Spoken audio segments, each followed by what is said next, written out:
Hey guys, எல்லோரும் எப்படி இருக்கீங்க? ரொம்ப நாள் ஆச்சுல வீடியோ போட்டு. இந்த பக்கம் வரலான்னு தான் பார்த்தேன். மீட்டிங்கு, ஸ்கெட்யூலு, ஒர்க்கு இப்படியே ஹெல்டப் ஆனதில் இந்த பக்கம் வர டைமே இல்லை. சார், இவனுக்கு ஒரு சீட் எடுத்து பாருங்க ஐயா. வெறும் பொய்யா சொல்லிக்கிட்டு தெரியலாம். சரி, கிடைச்ச டைமில் எதனா பெரிய கண்டென்ட்டை இறக்கும் அப்படின்னு தான் இந்த பக்கம் வந்தேன். கண்டென்ட் எதுவும் பெருசாக கிடைக்கல. சரி, கிடைச்ச கண்டென்ட்டை பெருசாக இறக்கலாம் தான் இப்போ இந்த பக்கம் வந்திருக்கேன்.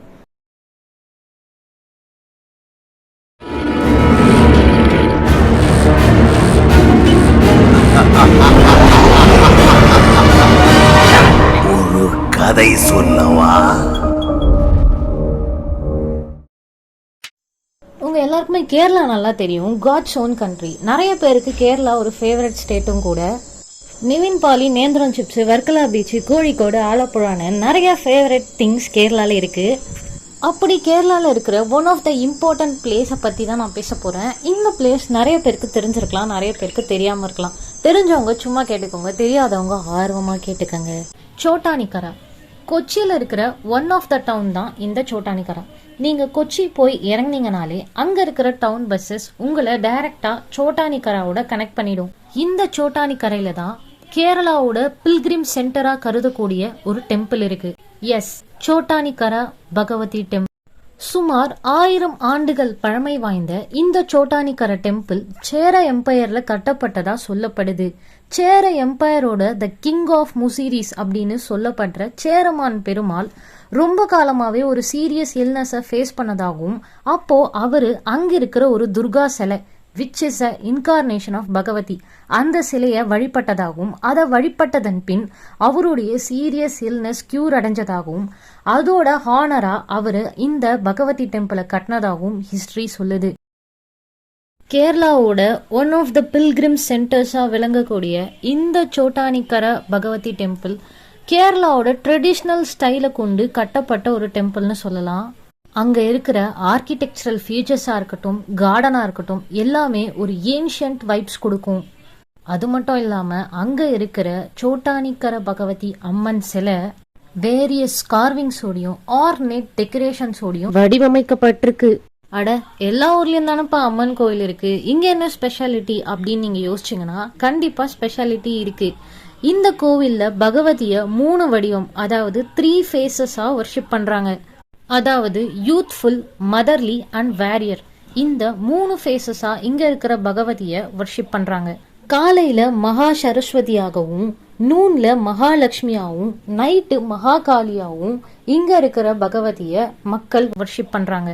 அது மட்டும் இல்லாம இந்த டெம்பிள்ல கல்யாண உற்சவம் அப்படின்னு ஒரு ரிச்சுவல் இருக்கு. அக்டோபர் டு நவம்பர் மாசத்துல பல இடங்கள்ல இருந்து டிவோட்டிஸ் இந்த டெம்பிளுக்கு வந்து இந்த ரிச்சுவல்ல பார்ட்டிசிபேட் பண்ணுவாங்க, செலிப்ரேட் பண்ணுவாங்க. இப்படி இந்த சோட்டானிக்கரா பகவதி டெம்பிளை பத்தி பல சிறப்பான விஷயங்களை நம்ம சொல்லிட்டே போலாம். அதுல இன்னொரு முக்கியமான விஷயமும் இருக்கு. அதை தான் நான் இப்ப சொல்ல போறேன். Chottanikkara is a place that draws out negative energy from the roots அப்படின்னு ஒரு ஸ்டேட்மெண்ட் இருக்கு. எப்பவுமே we used to draw a line between science and belief. ஒரு பாசிட்டிவ் எனர்ஜி இருக்குன்னா அஃப்கோர்ஸ் ஒரு நெகட்டிவ் எனர்ஜி இருக்குன்னு நம்புவோம். அதே மாதிரி எந்த அளவுக்கு கடவுளோட எக்ஸிஸ்டன்ஸை நம்புறோமோ அதே மாதிரி கோஸ்டோட எக்ஸிஸ்டன்ஸையும் நம்ம நம்புறோம். ஈவில் ஸ்பிரிட்ஸ்னால பாதிக்கப்பட்ட பீப்புளோ இல்ல மென்டலி இல்லான பீப்புளோ இந்த சோட்டானிக்கரைக்கு வந்து இங்க இருக்கிற பகவதியை வழிபட்டு இங்கேயே சில மாதங்கள் தங்கி நிறைய எக்ஸாசிசம் பிராக்டிசஸ அண்டர்கோ பண்ணி முழுமையா குணமடைஞ்சு வீடு திரும்புறதா சொல்லப்படுது. இந்த கோவில்ல 2 பிளேஸ் இருக்கு, மேல்காவு, கீழ்காவு. 2 இடத்துலயுமே பகவதி தான். 2 இடத்துக்குமே பக்தர்கள் அலமோதி தரிசனத்துக்கு போறாங்க. மென்டல் இல்னஸ், டிப்ரெஷன், எனக்கு வாழவே பிடிக்கல, சாகணும்னு தோணுது, எனக்கு உயிர் வாழ பிடிக்கல அப்படின்னு நினைக்கிறவங்க, இல்ல எனக்கு பேய் பிடிச்சிருக்கு, இல்ல இவங்களுக்கு பேய் பிடிச்சிருக்கு, நெகட்டிவ் ஸ்பிரிட்னால நான் பாதிக்கப்பட்டிருக்கேன் அப்படின்னு நினைக்கிறவங்களோட உறவினர்களோ இல்ல அவங்களோ இந்த கோயிலுக்கு போறதுக்கு முன்னாடி பஜனம் அப்படின்ற ஒண்ணுத்துக்கு அப்ளை பண்ணணுமா. சோட்டானிக்கரா பஜனம் அப்படின்னாலே மலையாளிஸ் எல்லாருக்கும் தெரியுது. இந்த பஜனம் அப்படின்றதுக்கு எனக்கு ஒருத்தங்க கொடுத்த டீட்டெயில் எக்ஸ்பிளனேஷன் தான் இது. என்னன்னா, இந்த விஷயங்கள்னால பாதிக்கப்பட்டவங்க எல்லாம் அங்கே போகிறாங்க, அந்த கோயிலுக்கு போகிறாங்கன்னா முன்னாடி நாங்கள் பஜனம்காக வரோம் அப்படின்னு சொல்லிட்டு போகணும். அங்கே போகிறவங்க கூட ஒரு 1 or 2 மெம்பர்ஸ் இருக்கலாமா. அதாவது அஃபெக்டட் பர்சன்னா அவங்களோட 2 பர்சன், இப்போ மென்டல் இல்னஸ்னா அவங்களோட 2 பர்சன். இதே அவங்களே நானே டிப்ரெஷனில் இருக்கேன், எனக்கே தேவைப்படுது அப்படின்னு அவங்களே போகிறவங்கன்னா அவங்க மட்டும். இவங்க என்ன பண்ணணும்னா கோவிலுக்கு போய் தேவஸ்தானம் பக்கத்துல இருக்கிற கோவில் பிரமிசஸ்லயே இடத்தை எடுத்து அங்கேயே தங்குவாங்களாம். அங்க தங்குறதுக்கெல்லாம் காஸ்ட் இருக்கான்னு கேட்டா ஏதோ ஸ்மால் அமௌண்ட் இருக்கு போல, பட் அந்த அளவுக்கு கிடையாது போல. ஸ்ட்ரிக்டா அங்க மட்டும் தான் தங்கணுமா. இந்த பஜனம் மேற்கொள்ள போறவங்க கண்டிப்பா கோவில் பிரமிசஸ்ல தான் 100% தங்கணுமா. கோயில்ல அங்கேயே கொடுக்குற ஃப்ரீ சாப்பாடை தான் சாப்பிடணுமா. காலையில நிர்மால்ய தரிசனம் அப்படின்னு ஒண்ணு அம்மனுக்கு நடக்கும். அந்த தரிசனத்தை பார்த்துட்டு அங்க கொடுக்கற பிரசாதத்தை சாப்பிடுவாங்களாம். அதே மாதிரி எப்பப்பெல்லாம் நட திறக்கிறாங்களோ அப்போ அம்மனை வழிபடுவாங்களாம். இதை வழிபட்டா மட்டும் இந்த ப்ராப்ளம்லாம் சால்வ் ஆயிடுமா அப்படின்றது ஏன் கொஸ்டினா இருந்தது. அதுக்கு அந்த பர்சனோட ஆன்சர் என்னன்னா, இங்க இந்த பூஜை பிரசாதம் அப்படி மட்டும் இல்லாம சில ஆயுர்வேதிக் ட்ரீட்மெண்ட் முறைகளும் இங்க பிராக்டிஸ் செய்யப்படுது. இந்த பஜனம்ல ஆயுர்வேதிக் மெடிசன் எடுத்துக்கிறதும் ஆயுர்வேத முறையில ட்ரீட்மெண்ட் கொடுக்கறதுமே ஒரு பிராக்டிஸா இருக்கான். அது மட்டும் இல்லாம தியான அறை அதுவுமே இருக்கான். காலையிலயும் நைட்டும் கண்டிப்பா தியான அறையில தியானம் பண்ணணுமா. ஸோ இப்போ ஒருத்தர் மென்டல் இல்னஸ் இல்லை அப்படின்னா டிப்ரெஷனில் போகிறாங்கன்னா கண்டிப்பாக இந்த ப்ராக்டிசஸ்லாம் அவங்களுக்கு ஹெல்ப்ஃபுல்லாக இருக்கும். கவுன்சிலிங் போனாங்கன்னா அங்கேயும் இதே தான் நடக்கும். பேசுறது, அவங்களுடைய இதை மோட்டிவேட் பண்ணுறது, கிட்டத்தட்ட அந்த மாதிரி தான் இங்கே நடக்குது. ப்ளஸ் ஆயுர்வேதிக் மெடிசன்ஸும் நடக்குது. இப்போ ஈவில் சைடு வருவோம். அங்கே சீவேலி அப்படின்னு ஒன்று நடக்கும். விச் இஸ் நத்திங் பட் யானை மேலே சாமி சிலையை வச்சு ஊர்வலம் கூட்டிட்டு வருவாங்க. அப்போ அந்த இடத்துல தன்னை அறியாமலே பேய் பிடிச்சவங்க, ஈவில் ஸ்பிரிட் இருக்கு அப்படின்னு நினைச்சவங்க, அங்க போயிருக்கிறவங்க தன்னையே அறியாம அந்த யானையை ஃபாலோ பண்ணி ஓடுவாங்களாம். எப்படி நம்ம படங்கள்ல பாக்குறோமோ அந்த மாதிரி சம்பவங்கள்லாம் அங்கேயும் ரியலிஸ்டிக்காவே நடக்குமா. கீழ்காவுல இந்த சீவேலி முடிஞ்சதுமே மேல்காவு பகவதியோட சந்நிதிக்கு இவங்கெல்லாம் கூட்டிட்டு போகப்படுவாங்களாம். கிட்டத்தட்ட நம்மளுக்கு காமிக்கிற ஒரு தமிழ் படங்கள்ல நடக்கிற சம்பவங்கள் தான் அங்கேயுமே நடக்குமா. அந்த சன்னதிக்கு முன்னாடி அஃபெக்டட் பர்சனால உட்காரவே முடியாதான். கத்தி கூச்சல் போட்டு அராஜகம் பண்ணி அமக்கலம் பண்ணிட்டு தான் சுத்திக்கிட்டு இருப்பாங்களாம். என் வீட்லயுமே இந்த டெம்பிளை போய் விசிட் பண்ணியிருக்காங்க. என் வீட்டில் லைட்டாக கேட்டதுக்குமே என்ன சொன்னாங்கன்னா, ஆமாம் இதெல்லாம் உண்மைதான், நாங்களுமே கேள்விப்பட்டிருக்கோம்.